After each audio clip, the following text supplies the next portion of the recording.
뜨거운 박수로 맞이해주시기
초대해 주신 신도님들, 스님들, 그리고 여러 교육장, 여러 일하시는 여러분들, 그리고 여러분들 고맙습니다. 저는 지금 서강대학교 교목체에서 일하고 있습니다. 서강대학교 교목체에서 일하기 전에 제가 한 2, 3년 전에는 여기 습지에 영원한 원의 성모 수명회 거기에 1년 반 정도 머물렀는데요. 그때 가끔 이렇게 서울에 왔다 갔다 할 때 광역버스 타고 여기 사랑에서 거기까지 왔다 갔다 할 때 이야기 많이 지나쳤습니다. 그런데 제가 이곳에 와가지고 여러분들을 뵙게 될 줄 몰랐죠. 여러분들 어떤 이야기를 해드리면 좋을까 제가 자매님한테 여쭤봤더니는 뭐 신자들은 수준이 많이 높으니까 그래서 너무 쉬운 에피소드 이런 거 많이 안 하는 좋다고 그렇게 얘기를 드렸어요. 제가 그 얘기를 듣고 엄청 열심히 준비해야 되겠구나. 그래서 어제 잠도 많이 못 자고 열심히 준비했습니다. 그래서 이제 조금 강론이 아니라 강의니까 조금 재미없는 얘기가 중간에 나오더라도 여러분들 잘 참고 들어주시기 바랍니다. 대림절은 어떤 시기인지 다 알죠? 대림절. 메시아가 오시는 것을 기다리고 기다리는 게 있죠. 그러니까 두 가지 의미가 있죠. 잘 아시겠지만 석탄절을 준비하는 그런 것이 있고 또 하나는 뭐죠? 세상 종말 때 재림하시는 예수님을 우리가 준비한다.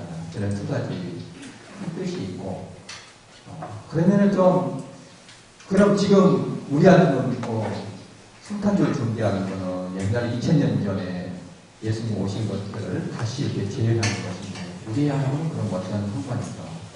이런 생각을 할 수가 있겠죠. 그래서 오늘 강의는 이 두 가지 것들을 이야기하면서도 특별히 오늘 우리에게 그러면 무슨 의미가 있겠는가 이런 것들을 좀 같이 나누고 합니다. 저는 재림절 하면은 지금 이때를 생각을 합니다. 이때가 몇 년입니까? 지금은 이제 난방시설이 다 돼가지고 그렇지만은 엄동설한 참 추울 때죠. 동지섣달 춥고 긴 밤이죠. 바로 이때 대림절 4주간을 우리가 보내게 됩니다. 이거는 참 우리 교회가 우리에게 많은 것들을 느끼게 해주는 그런 거라고 생각을 해요. 대림의 시기라는 것은 그냥 우리 마음조차도 하나의 엄동설한 동지섣달 기나긴 밤 이런 것이 바로 그냥 상징적으로 우리에게도 대림 시기가 되겠습니다. 그 중에서도 끝눈으로 지내는 야성경, 이게 바로 대림 시기지 않습니까? 저는 그런 생각을 했습니다.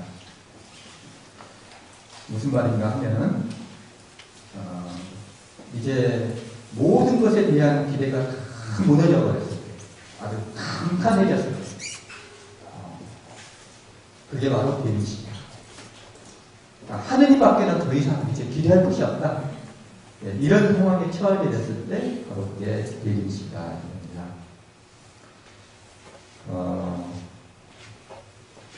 이게 우리 절기상으로 이렇게 처음에 이렇게 대림 시기가 이럴 때 이렇게 시작이 되는 건데요.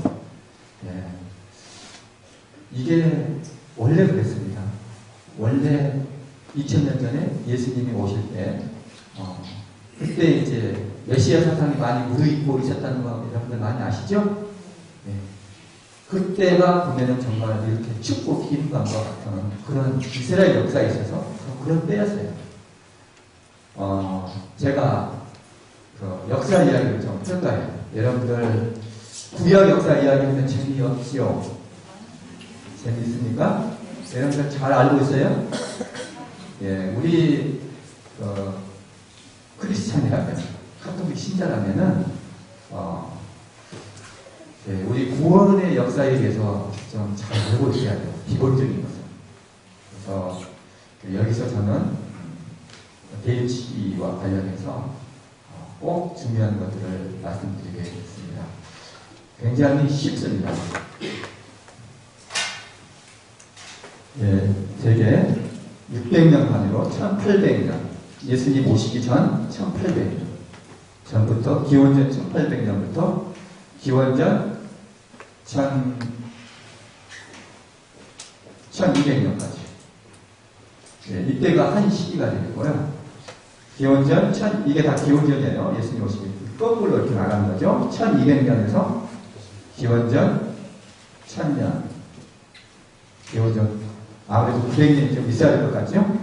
300년 단위니까. 그 다음에 기원전 1000년에서 700년 정도 하고, 여기서 600년 정도 보입시다.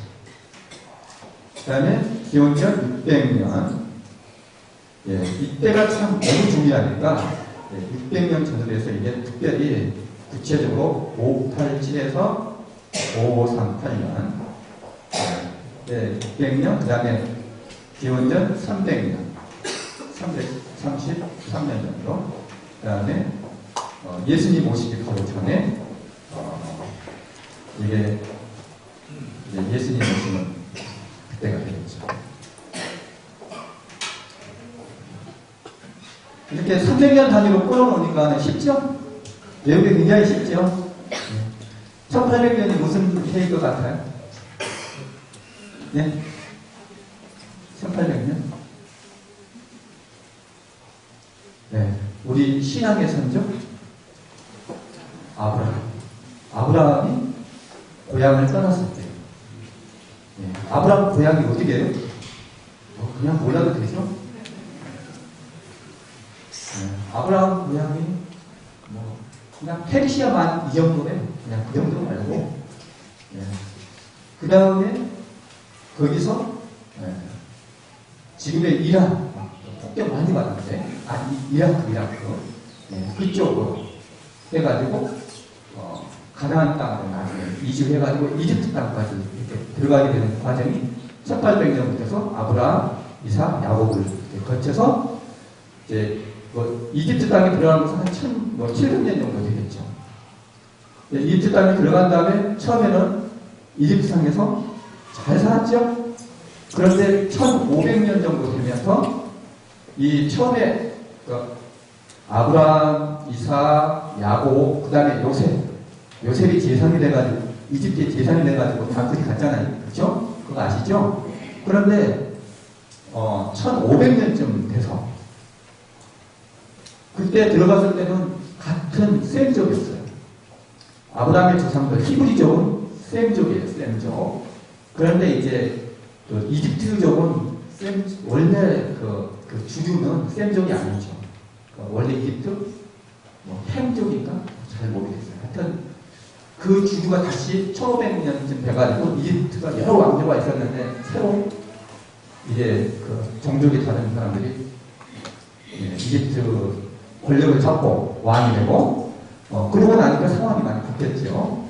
그리고 나서 이제 시간이 흘러서 1200년쯤 되면은 아주 그냥 굉장히 어려운 처지가 된다는 거 아시죠? 모세가 나타날 때까지. 그래서 1200년쯤 되면 이제 모세가 나타나가지고 이때 이집트에서 엄청난 힘든 시기를 갖게 됩니다. 이게 이집트 탈출기가 이때 일어나는 것이죠. 그래서 이집트에서 팔레스타인, 가나안 쪽으로 들어가게 되는 것이죠. 이게 1200년인데 이게 가장 중요합니다. 이때 이집트에서 나와가지고 시나이 광야에서 시나이 계약을 맺죠. 이걸 이렇게 뭐라고 그러죠? 구약. 하느님과 계약을 맺는 거. 이스라엘 백성은 하느님의 백성이 되고 이스라엘은 하느님의 백성이 되고 하느님은 이스라엘의 하느님이 되고 이런 그런 하느님과 이스라엘의 어떤 관계가 되는 그것이 바로 그 계약을 맺는 게 구약 이렇게 되는 것이죠. 이게 이제 홍해바다를 이렇게 건너가지고 이집트 따라오던 병사들이 다 몰살당하고 이스라엘 백성들은 살아남고 이것이 이스라엘 역사에서 잊을 수 없는 그걸 원체험이라고 하죠. 원체험이 됐던 것입니다. 제가 이렇게 여기까지 이야기를 했는데 여러분들 이 구원사의 이 이야기들은 그리고 여기까지는 제가 이제 예수님 태어날 때까지 얘기가 되겠지만 대립들이니까 여기까지만 이야기 되겠지만 또 이때부터서 세계 교회에서 지금까지 이르는 교회에서 그리고 우리 한국 교회에서 이런 것들이 중요한 것들은 여러분들이 좀 잘 알고 내 것으로 만들어가야 돼요. 그것이 남의 것이 아니라 바로 나의 것으로. 그런 이야기 있죠. 사람은 두 번 태어난다. 첫 번째는 어머니 뱃속에서 육신으로 태어나고 육체적으로 태어나고 두 번째는 어른이 되어가지고 정신적으로 진짜 성인으로 태어나는 것이죠. 그래서 아프리카지에 여러 원시 부족 지금도 남아있는 그런 사람들을 보면은 성인식을 하게 돼요. 성인식 하는 장면 봤어요. 여러분들 텔레비전에서 그 성인식을 하는 여러 가지가 있지만은 우리나라도 옛날에 이렇게 다 그런 걸 했죠. 손도 들고. 근데 그 사람들 성인식 할 때 참 중요한 게 뭐냐면 거의 죽음을 체험하게 돼요. 그래야지 새로 다시 태어나는 거잖아요. 그런데 거의 그렇게 고통의 체험을 하고 난 다음에 그 사람들한테 그러니까 막 성인식에 해야 되는 남녀 소년들을 어느 으슥한 동굴 같은 데다 데리고 가는 거예요. 그러면 차출되었을 때 그 차출된 집에서는 아이고 내 새끼 죽었다 이러면서 곡소리가 터져나오는 거예요. 진짜 죽음을 애도하는 거예요. 그런데 이제 그 동굴에 가가지고 소녀들끼리 이제 며칠간 죽음과 같은 그런 체험을 하게 돼요. 그런데 그때 굉장히 힘든 고통의 체험을 이겨내는 그런 훈련도 하지만은 그때 중요한 게 뭐냐? 자기 부족의 신화를 완전히 감동시키는 거예요. 내 부족의 최초는 이렇게 되었다. 그래서 나까지 이렇게 왔다. 그런 거 너무 예쁘죠. 그러니까 여러분들도 성인식을 다 영세하실 때 유아영세하는 사람들은 모르겠지만은 하여튼 어느 시기인가는 이런 것들을 좀 우리 그리스도교 어떻게 들어오게 되는가, 어떻게 그리스도교가 시작이 되는가 이런 것들을 알고 이것들을 되풀이할 수가 있어요. 내가 대사할 수가 있어요. 우리가 태어날 때 말이죠. 어머니 뱃속에서 태어날 때 그런 유명한 이야기가 있어요.